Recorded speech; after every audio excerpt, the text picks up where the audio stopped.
这是动画史上最嚣张的海报，仅凭一把呲水枪就吓得百万海军弃船而逃。威洛比探长搭乘快艇，第一时间赶到现场，但眼前这个豆芽菜却让阿三提不起一丝兴趣，直接掏出加特林赏给他一梭子花生米。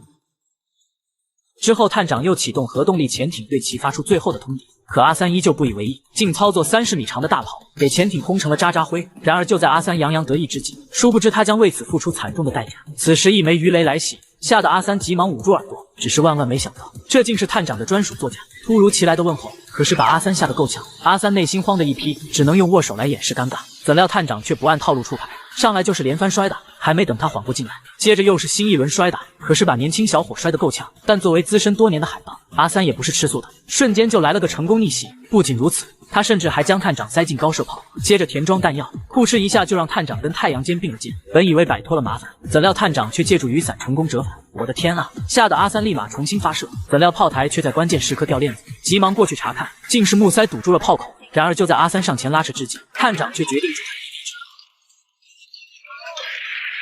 但阿三也是打不死的小强，100公里提速0.0001秒，再次回到舰艇上，爬上甲板的第一件事情就是将探长塞进编织袋五花大绑，最后扔进海里喂鲨鱼。一番操作行云流水，根本不给任何反应的机会。可就在这时，探长却突然问他需不需要帮忙。阿三一脸蒙圈，耐不住好奇的他赶紧拉起编织袋一探究竟。然而等袋子打开，探长却依旧是那个探长。阿三一脸百思不得其解，完全无法理解眼前的一幕。于是探长解释，这一切都是魔术效果，并邀请阿三也来体验一下。单纯的他信以为真，如果换成自己肯定也是手拿把掐。于是想也没想欣然接受。殊不知这将是他此生做过最后悔的决定，因为等他沉入海底，2条巨齿鲨对着他就是一顿胖揍，这一揍就是1年。